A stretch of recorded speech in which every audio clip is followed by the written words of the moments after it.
एक श्लोक कहा गया है कि उत्तरम यत् समुद्रस हिमाद्रश्चो दक्षिणम वर्षतद्नाम भारतो भारती यत्र संतत। यानी अगर इस श्लोक के बारे में बात किया जाए तो इस श्लोक की सीमा में निबद्ध हमारा विशाल भारत संपूर्ण राष्ट्र में ही नहीं अखिल ब्रह्मांड में सर्वश्रेष्ठ राष्ट्र की संज्ञा से विभूषित है। और हमारी भारतीय वसुंधरा कितनी पवित्र और सौभाग्यशाली है कि इसने ऐसे ऐसे वीरों को जन्म दिया, ऐसे ऐसे महापुरुषों को जन्म दिया। और उसी में से एक स्वामी विवेकानंद भी थे जिन्होंने अपनी विचारधारा से और अपनी सोच से, अपने कार्यों से सभी लोगों की विचारधारा बदल दी और एक युवाओं के लिए एक ऐसा चेहरा बनकर निकले कि अगर उनके हम जीवन से सीखें तो बहुत कुछ अपने जीवन में परिवर्तन ला सकते हैं।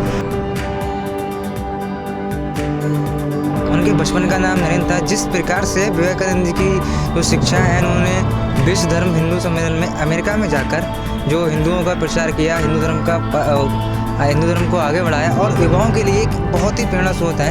उन्होंने सिखाया कि किस तरह से कि हमको किस तरह से जीवन में अपने लक्ष्य को प्राप्त कर सकते हैं। उनका जो सबसे बड़ा ध्येय वाक्य था कि उठो, जागो और लक्ष्य प्राप्ति तक मत रुको, जो युवाओं के लिए एक बहुत अच्छा प्रेरणा स्रोत रहा।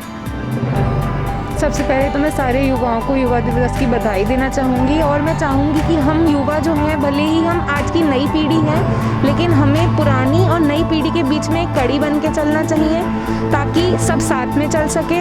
और हमें अपनी रिस्पॉन्सिबिलिटीज़ को समझना चाहिए।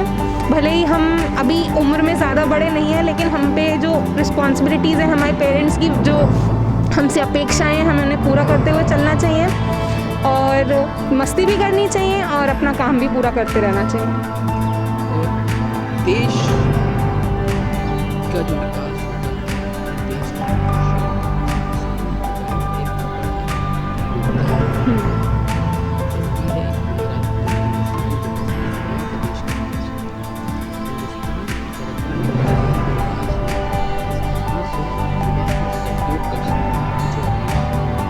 जैसे कि हम सब जानते हैं, हमारा देश भारत युवाओं के नंबर में सबसे आगे है। हमारे देश में सबसे ज़्यादा युवा पाए जाते हैं। तो अगर हर युवा अपनी रिस्पॉन्सिबिलिटी समझेगा तो देश ज़रूर आगे बढ़ेगा।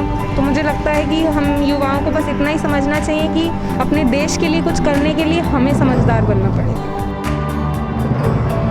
सबसे पहले तो उनको अपनी सोच ऐसी रखनी चाहिए कि जो दूसरों की बातों पे ज़्यादा इन्फ्लुएंस ना करे। जो उनके विचार, जो आदर्श हैं वो उन पर टिके रहें और ज़्यादा अपने दिमाग के साथ सोच के करें, लोगों के इन्फ्लुएंस में ना आए। और उनका जो काम है वो अपनी पूरी ईमानदारी और अपना पूरी 100% के साथ, स्ट्रेंथ के साथ करें। आई थिंक इसी से कुछ हो सकता है। अपने क्षेत्र में और सभी क्षेत्रों में आगे बढ़ना चाहिए। केवल एक क्षेत्र में जैसे तरक्की होती है वैसा नहीं होना चाहिए। हर क्षेत्र में युवाओं को आगे निकलना चाहिए। सभी युवाओं को अपना कार्य बहुत ही ईमानदारी से करना चाहिए। अगर कहीं पे भी भ्रष्टाचार हो रहा है तो उन्हें उसके खिलाफ आवाज़ उठानी चाहिए। उसमें मतलब कि शांत रह के सब कुछ देखना नहीं चाहिए। इससे हमारा भी विकास होगा, हमारे देश का भी विकास होगा, हमारे देश का भी नाम बढ़ेगा। उन्हें हर तरह से जागरूक रहना चाहिए। अगर युवाओं की बात की जाए तो अभी जैसे अनुष्का जी ने कहा कि हमारे देश में सबसे ज़्यादा युवा हैं। अगर इस टाइम बात की जाए तो लगभग 70 करोड़ से ज़्यादा हमारे देश में युवा हैं। युवा का मतलब अगर सभी के पास 2 हैंड, अगर 2 हाथ उठेंगे तो इसका मतलब 140 करोड़ टोटल युवाओं के हाथ हो जाएंगे। इसका मतलब अगर ए और प्लस बी मैथ के हिसाब से समझा जाए, ए प्लस बी, ए और प्लस बी का अगर स्क्वायर लगाकर हम इसको निकालें तो हमें टोटल 3 उसमें a square plus b square plus 2ab, मतलब अगर 2 चीज़ों को आपस में मल्टीप्लाई कर दें तो हमें एक 3rd डिजिट एक्स्ट्रा मिल जाती है। तो युवा अगर आपस में मिलकर अगर किसी रास्ते अच्छा करना चाहें तो बहुत कुछ कर सकते हैं। और युवाओं को अपनी सोच को बदलना होगा। उन्हें आविष्कार के बारे में सोचने होंगे, नई राहों पे चलने के बारे में सोचने होंगे। चाहे वो रास्ते अंधकार से भरे हों, तभी हमारे देश का विकास हो सकता है। और उन्हें असंभव चीज़ को संभव बनाने का प्रयास करना होगा। तभी और सबसे अच्छी जो ज़रूरी बात है कि हमारे देश के युवाओं को सेल्फ डिपेंडेंट बनना पड़ेगा।